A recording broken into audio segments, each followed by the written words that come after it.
નમસ્તે વિદ્યાર્થી મિત્રો, આજે આપણે ધોરણ 6 વિષય સંસ્કૃતનો અભ્યાસ કરવાના છીએ. તો દરેક વિદ્યાર્થી પોતાની પાસે પોતાનું પાઠ્યપુસ્તક રાખશે અને સંસ્કૃતની નોટબુક પાસે રાખવી, જેથી કરીને તમને અર્થ લખાવવામાં આવે તો તમે પાઠની કે કાવ્યની સાથે સાથે તેના અર્થ પણ લખતા જાઓ. બરાબર. પાઠ્યપુસ્તકનું પાના નંબર 21 કાઢો, જેની ઉપર છઠ્ઠું પ્રકરણ ભવતું ભારતમ, ભારત દેશ થાવ, તેના વિશે ગયા વિડીયોમાં આપણે અભ્યાસ કરી રહ્યા હતા, જેમાં આપણે 2 શ્લોકો પૂર્ણ કર્યા હતા, પહેલો અને બીજો, જેમાં ભારતમ ભારતમ ભવતું ભારતમ શક્તિ સમૃદ્ધ યુક્તિ સમૃદ્ધમ શક્તિ યુક્તિ સમૃદ્ધમ ભવતું ભારતમ.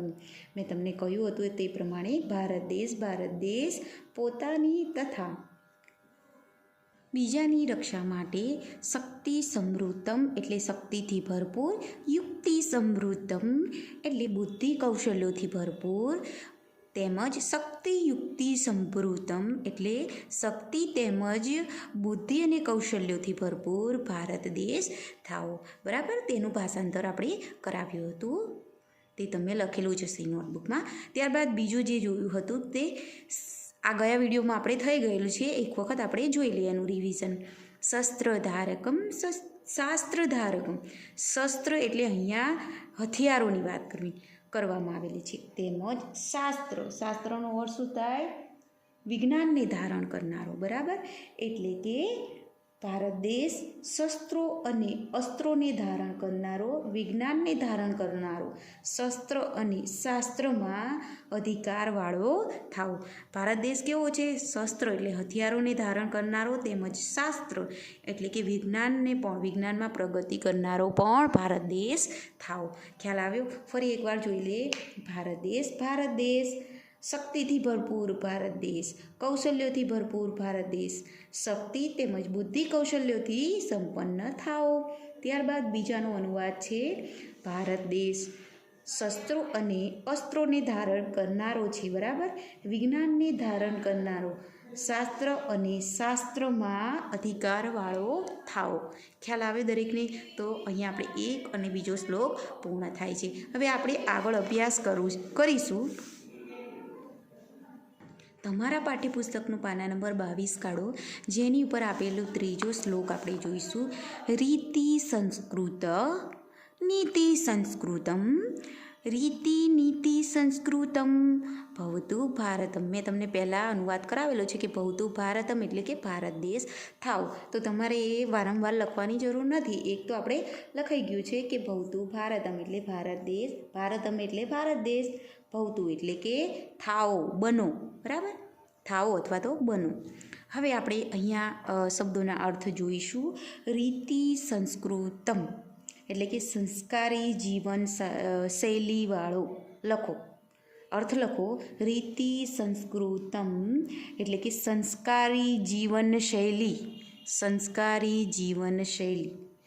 નીતિ સંસ્કૃતમ એનો અર્થ લખો, નીતિના વિષયમાં સંસ્કારી. રીતિ સંસ્કૃતમ એટલે કે સંસ્કારી જીવનશૈલી, નીતિ સંસ્કૃતમ એટલે નીતિના વિષયમાં સંસ્કારી. બરાબર. ફરી એકવાર, રીતિ સંસ્કૃતમ એટલે રીત, રીતિનો અર્થ થાય છે રીત, આપણી પદ્ધતિ, જીવન જીવવાની પદ્ધતિ એને કહેવાય રીત. તો એ જે જીવનશૈલી એટલે કે જીવન જીવવાની રીત આપણી. બરાબર. સંસ્કારી થાવ.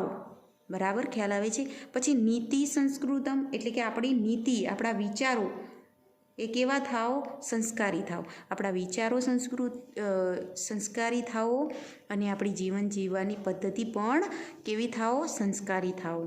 રીતિ નીતિ સંસ્કૃતમ એટલે કે બંને. હવે આ રીતિ સંસ્કૃત અને નીતિ સંસ્કૃતમ, હવે બંનેને ભેગા કરો એટલે રીતિ નીતિ સંસ્કૃતમ. રીતિ નીતિ સંસ્કૃતમનો અર્થ શું થાય? કે સંસ્કારી અને નીતિના વિષયમાં જીવનશૈલી, સંસ્કારી જીવનશૈલી અને નીતિના વિષયમાં સંસ્કારી, બંને. રીતિ નીતિ સંસ્કારીવાળા એટલે કે સંસ્કારી રીતિ અને સંસ્કારી નીતિથી યુક્ત ભારત દેશ થાવ. ફરી એક વખત જોઈ લો. રીતિ સંસ્કૃતમનો અર્થ તમે શું લખ્યો? સંસ્કારી જીવનશૈલીવાળો. ખ્યાલ આવ્યો? થઈ ગયું. ત્યારબાદ નીતિ સંસ્કૃતમનો અર્થ લખો. નીતિના વિષયમાં સંસ્કારી. ત્યારબાદ રીતિ નીતિ સંસ્કૃતમનો અર્થ લખો. સંસ્કારી રીતિ અને સંસ્કારી નીતિ. રીતિ નીતિ સંસ્કૃતમ એટલે સંસ્કારી રીતિ અને નીતિ. સંસ્કારી રીતિ અને સંસ્કારી નીતિ. અને ભવતુ ભારતમ. ભવતુ એટલે થાઓ, બનો. ભારતમ એટલે ભારત દેશ. હવે આખા શ્લોકનો અનુવાદ તમે લખો. ભારત દેશ સંસ્કારી જીવનશૈલીવાળો, સંસ્કારી લોકોના નીતિ નિયમવાળો, સંસ્કારી રીતિ અને નીતિથી યુક્ત થાઓ. બરાબર. ભારત દેશ આપણે કેવો બનાવવાનો છે? ભારત દેશ સંસ્કારી જીવનશૈલીવાળો, સંસ્કારી લોકોના નીતિ નિયમવાળો, સંસ્કારી રીતિ અને નીતિથી યુક્ત થાઓ. ફરી એકવાર અનુવાદ બોલું છું, નોટબુકમાં લખો. ત્રીજા શ્લોકનો અનુવાદ. ભારત દેશ સંસ્કારી જીવનશૈલીવાળો, સંસ્કારી લોકોના નીતિ નિયમવાળો, સંસ્કારી રીતિ અને નીતિથી યુક્ત થાઓ. ખ્યાલ આવ્યો? તો ભારત દેશને આપણે પદ્ધતિ અને નિયમો કેવા હોવા જોઈએ? સંસ્કારી બનાવવાના છે, પદ્ધતિવાળા બનાવવાના છે. તેવો ભારત દેશ આપણે ભવિષ્યમાં જોવા ઈચ્છીએ છીએ. ખ્યાલ આવે દરેકને? હવે આપણે આગળ જોઈશું કર્મ નૈષ્ટિક ધર્મ નૈષ્ટિકમ. કર્મ ધર્મ નૈષ્ટિકમ ભવતુ ભારતમ. ભવતુ ભારતમ એટલે કે ભારત દેશ થાઓ, ભારત દેશ બનો. હવે અર્થ લખો. કર્મ નૈષ્ટિકમ. કર્મ નૈષ્ટિકમ તેનો અર્થ લખો. કર્મ પ્રત્યે નિષ્ઠાવાળો. કર્મ નૈષ્ટિકમનો અર્થ થાય છે નિષ્ઠાવાળો. ધર્મ નૈષ્ઠિકમ તો ધર્મ પ્રત્યે નિષ્ઠાવાળો. કેવો? ધર્મ પ્રત્યે નિષ્ઠાવાળો. કર્મ નૈષ્ઠિકમ એટલે કર્મ પ્રત્યે નિષ્ઠાવાળો. ધર્મ નૈષ્ઠિકમ એટલે કે ધર્મ પ્રત્યે નિષ્ઠાવાળો. હવે આ બંનેને જોડી કાઢવાનું છે. કર્મ ધર્મ નૈષ્ઠિકમ. નૈષ્ઠિકમનો અર્થ મેં શું લખાવ્યો તમને? નિષ્ઠાવાળો. કર્મ જેનો અર્થ છે કર્મ, આપણે જે કાર્ય કરીએ છીએ. ધર્મ એટલે કે આપણા જે ધર્મો છે, હિન્દુ, મુસ્લિમ, શીખ, ઈસાઈ, જે બધા ધર્મો છે, એટલે એ ધર્મ, આપણો જે કંઈ પણ ધર્મ છે એ પ્રત્યે આપણી નિષ્ઠા હોવી જોઈએ.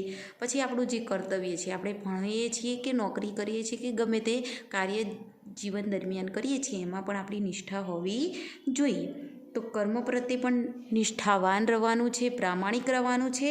અને ધર્મ પ્રત્યે પણ નિષ્ઠાવાળું, પ્રામાણિક. નિષ્ઠા એટલે પ્રામાણિક રહેવાનું છે. તો એવો ભારત દેશની કલ્પના કરવામાં આવી છે. હવે ફરી એકવાર લખો. કર્મ નૈષ્ઠિકમનો અર્થ થાય છે કર્મ પ્રત્યે નિષ્ઠાવાળો. ધર્મ નૈષ્ઠિકમ એટલે ધર્મ પ્રત્યે નિષ્ઠાવાળો. પછી સમૂહમાં એક શબ્દ લખો. કર્મ ધર્મ નૈષ્ઠિકમ. તેનો જવાબ લખો. તેનો અર્થ લખો. કર્મ અને ધર્મ પ્રત્યે નિષ્ઠાવાળો. બરાબર. ભવતુ એટલે થાઓ અને ભારતમ એટલે ભારત દેશ.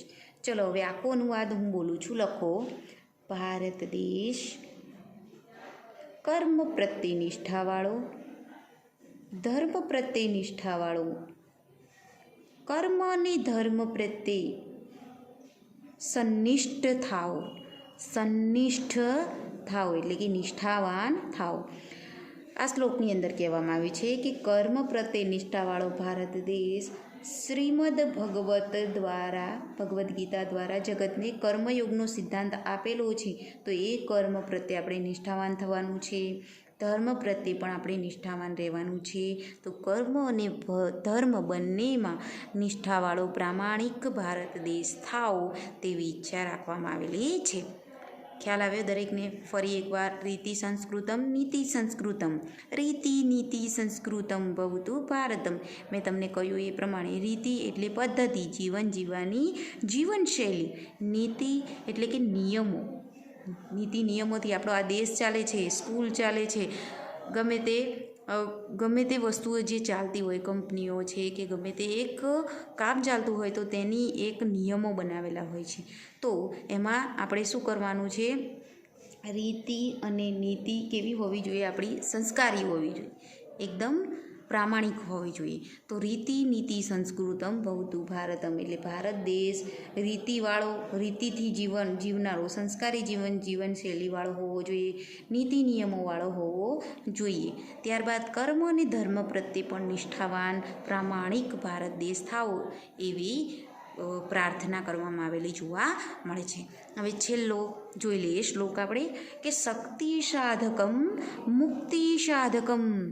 તમને જો અહીંયા એક ચિત્ર આપેલું છે, તમને પ્રશ્ન થતો હોય તો જો અહીંયા ભગવાન કૃષ્ણ અર્જુનને યુદ્ધ દરમિયાન શું કહે છે? કર્મ પ્રત્યે નિષ્ઠાવાન બનવા માટેનો જે સિદ્ધાંત આપેલો છે એ દ્વારા આ શ્લોક આપવામાં, કર્મ નૈષ્ઠિકમ એટલે કર્મ પ્રત્યે તું નિષ્ઠાવાન બન તેવો ભગવદ્ ગીતાની અંદર શ્રી કૃષ્ણએ અર્જુનને આદેશ આપેલો છે. એટલે આ ચિત્ર અહીં બતાવવામાં આવેલું છે કે કર્મ પ્રત્યે અને ધર્મ નૈષ્ઠિકમ એટલે ધર્મ પ્રત્યે નિષ્ઠાવાન બનો તેવો શ્રી કૃષ્ણએ અર્જુનને આદેશ આપેલો છે. તેથી અહીંયા એ ચિત્ર આપવામાં આવેલું છે. ચિત્ર દ્વારા આપણે ખ્યાલ આવે કે આપણે કર્મ અને ધર્મ પ્રત્યે નિષ્ઠાવાન રહેવાનું છે, બરાબર. ત્યારબાદ આ છેલ્લો શ્લોક આપણે જોઈ લઈએ, કે ભક્તિ સાધકમ મુક્તિ સાધકમ ભક્તિ મુક્તિ સાધકમ ભવતુ ભારતમ ભારતમ ભારતમ ભવતુ ભારતમ. તો જે આ પ્રસ્તુત એકમની અંદર ભારત માતાનું અભિવાદન કરતું એક સરસ મજાનું આ એક સુંદર ગીત છે. તેની અંદર ભારત માતાને વધુ ઉન્નત કરવા માટેની કામના જે વ્યક્ત કરી છે, ભારત દેશને આગળ ને આગળ વધવાની કામના જે કરવામાં આવેલી છે, એમાં ભારત દેશની કલ્પના કેવી કરી છે? કે ભક્તિ સાધકમ. ભક્તિ સાધકમનો અર્થ લખો, ભક્તિને સિદ્ધ કરનારો. ભક્તિ સાધકમ, ભક્તિ સાધકમ. સાધકમ તમારે આ પ્રમાણે લખવાનું, ભક્તિ સાધકમ, તેનો અર્થ લખો ભક્તિને સિદ્ધ કરનારો. ત્યારબાદ મુક્તિ સાધકમ. મુક્તિ સાધકમનો અર્થ લખો મુક્તિની સાધના કરનારો. મુક્તિની સાધના કરનારો. ખ્યાલ આવે છે દરેકને? મુક્તિની સાધના કરનારો. ભક્તિ સાધકમ. ભક્તિ સાધકમ એટલે ભક્તિને સિદ્ધ કરનારો. મુક્તિ સાધકમ એટલે કે મુક્તિને સિદ્ધ કરનારો. આપણે ભક્તિવાન ભારત દેશ બને, ભક્તિને સિદ્ધ કરે, દરેકને ભક્તિમાં રસવાન બનાવે, તેમજ મુક્તિ આપણા જે મુક્તિ છે એમાં પણ સિદ્ધ કરનારો ભારત દેશ બને. ભક્તિ તેમજ મુક્તિ. ભક્તિથી આપણને મુક્તિ મળે છે. પૂરા તન મન ધનથી આપણે કહીએ છીએ કે ભગવાનની ભક્તિ કરીએ તો આપણને આ જીવનરૂપી જે કહે છે કે 84 લાખ અવતારોમાંથી પણ આપણને મુક્તિ મળે છે, એવું કહેવામાં આવે છે. તો ભક્તિથી આપણને મુક્તિ મળે છે. તો એટલે કે આપણે કેવો ભારત દેશ? ભક્તિ સિદ્ધ કરનારો, મુક્તિ સિદ્ધ કરનારો, ભક્તિ મુક્તિ સિદ્ધ કરનારો. હવે આનો અર્થ લખો તમે, ભક્તિ મુક્તિ સાધકમ એટલે કે ભક્તિ મુક્તિ બંને સિદ્ધ કરનારો. ભવતુ ભારતમ ભારત દેશ થાઓ. ભારતમ ભારતમ ભારત દેશ, ભારત દેશ થાઓ બનો. ભવતુ ભારતમ ભારત દેશ, ભારત દેશ શક્તિથી ભરપૂર ભારત દેશ થાઓ. ફરી એકવાર આપણે જોઈ લઈએ, રીતિ સંસ્કૃતમ નીતિ સંસ્કૃતમ રીતિ નીતિ સંસ્કૃતમ ભવતુ ભારતમ કર્મનૈષ્ઠિકમ ધર્મનૈષ્ઠિકમ કર્મનૈષ્ઠિકમ ભવતુ ભારતમ ભક્તિ સાધકમ મુક્તિ સાધકમ ભક્તિ મુક્તિ સાધકમ ભવતુ ભારતમ ભારતમ ભારતમ ભવતુ ભારતમ. ચલો છેલ્લા શ્લોકનો અનુવાદ લખો. ભારત દેશ ભક્તિને સિદ્ધ કરનારો ભારત દેશ, મુક્તિ મોક્ષને સાધનારો, ભક્તિ અને મુક્તિ સિદ્ધ કરી લેનારો થાઓ. ફરી એકવાર બોલું છું, લખો. ભારત દેશ અનુવાદ છે છેલ્લા શ્લોકનો.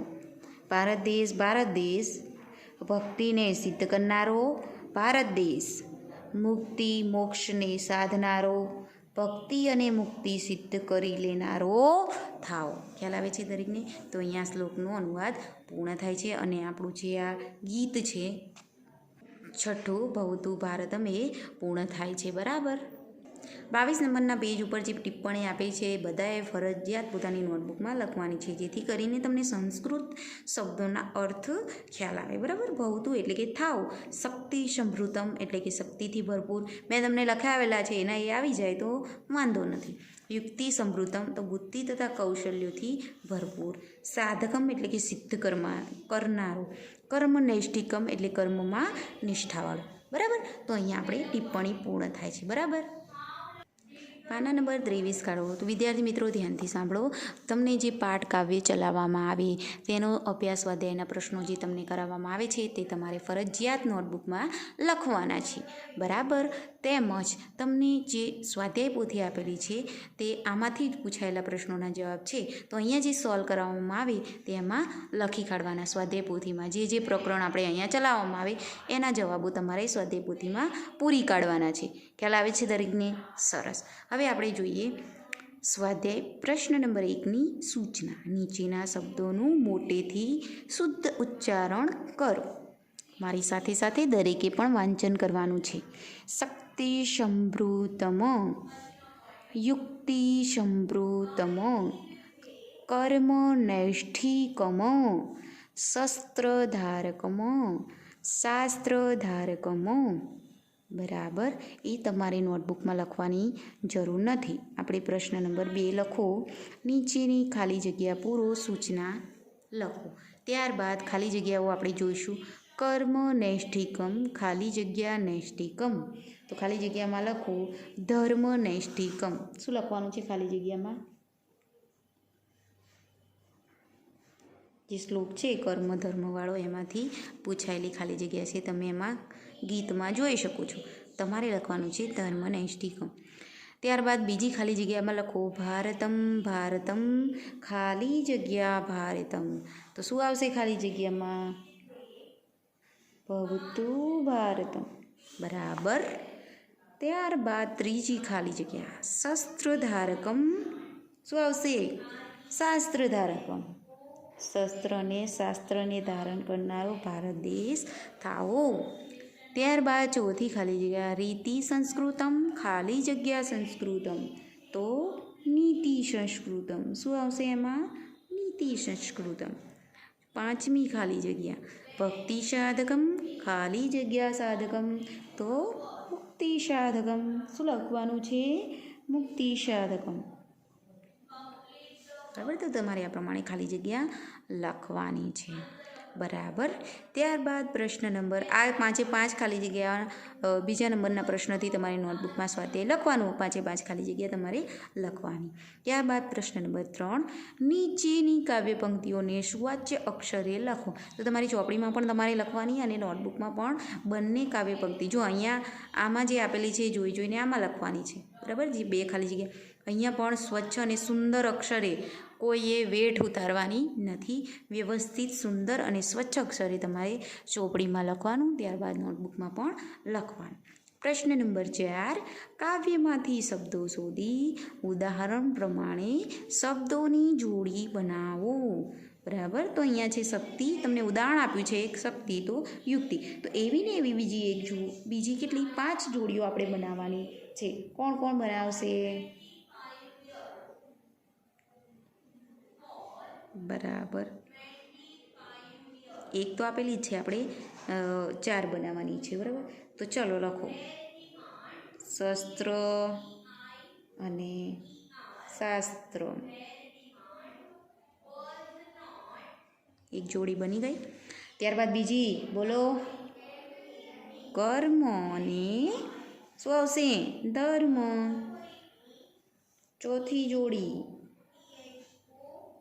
રીતિ અને નીતિ. આપણે શ્લોકમાંથી જ લેવાની છે કે આપણે જે ગીત ચલાવ્યું છે સંસ્કૃતમાં એમાંથી જ શ્લોકમાં બનાવેલા છે. દરેક શ્લોકમાં એક જોડી જોવા મળશે તમને. બરાબર. નીતિમાં રસવાઈ આવશે, અમારી ભૂલ થયેલી છે. બરાબર. દીર્ઘાઈ નહીં આવે. બરાબર. પછી છે ભક્તિ અને મુક્તિ.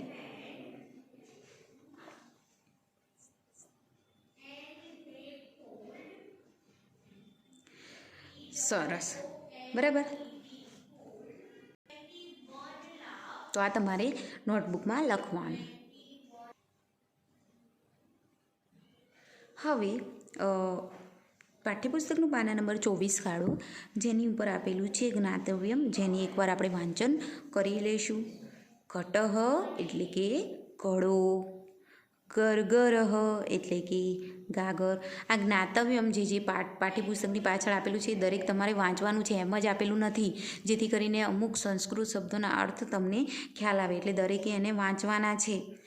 બરાબર, દરેક પાઠ કાવ્યની પાછળ તમને જ્ઞાતવ્યમ આપેલું જ હશે, એ તમારે દરેકે વાંચવાનું છે ફરજિયાત. બરાબર, ઘટ એટલે જેનો અર્થ થાય છે ઘડો, ગરગરહ એટલે કે ગાગર, તપ્તિકા એટલે કે તવી, પેશણી એટલે કે ઘંટી, રજ્જુ એટલે કે દોરડું, શરાવહ એટલે કે કોળિયું, સૂત્રમ એટલે કે દોરો, મંજૂષા એટલે કે તિજોરી, ચષક એટલે કે પ્યાલો. જો આ તમારે આમાંથી અમુક વાર પૂછાતું હોય છે. બરાબર, તમારે આ ગઈ પરીક્ષામાં જ પૂછાયું હતું કે પ્યાલાને સંસ્કૃતમાં શું કહેવાય, તો તમે આ વાંચતા હશો તો તમને ખ્યાલ આવશે કે ચષક એટલે કે પ્યાલો. ઘણાએ લગભગ મોસ્ટલી બધાએ પેપરમાં ખોટું લખેલું છે. બરાબર, તો એ તમારે ધ્યાન પર લેવાનું છે, જ્ઞાતવ્યમ દરેકે વાંચવાનું છે, જેથી કરીને એમાંથી પણ અમુક વાર પરીક્ષામાં પૂછાતું હોય છે. પરીક્ષામાં એવો પ્રશ્ન આવ્યો હતો, ખ્યાલ હશે દરેકને, કે નીચેના ગુજરાતી શબ્દોના સંસ્કૃત અર્થ લખો, તો એમાં આ જ્ઞાતવ્યમાંથી પૂછાયેલું હતું. તો તમે વાંચતા હશો તો તમને ખ્યાલ આવી જશે. બરાબર, તો દરેકે એનું વાંચન ફરજિયાત કરવું. ત્યારબાદ અહીંયા જો ભારતનો નકશો આપેલો છે, ટપકા જોડી ભારતનો નકશો પૂર્ણ કરો. તો મેં અહીંયા પૂર્ણ કરેલો જ છે. તમને ટપકા આપેલા છે તો પેન્સિલથી એને જોડીને સરસ મજાનો આવો નકશો તૈયાર તમારે કરી કાઢવાનો છે. બરાબર, તો અહીંયા આપણા 6 નંબરનું પ્રકરણ પૂર્ણ થઈ જશે. બરાબર, આગળના વિડીયોમાં આપણે 7મું પ્રકરણ શરૂઆત કરીશું, તો દરેકે આગળનો વિડીયો ફરજિયાત જુઓ. બરાબર, આજના વિડીયોમાં આટલે સુધી રાખીએ છીએ. બરાબર, અસ્તુ, આભાર.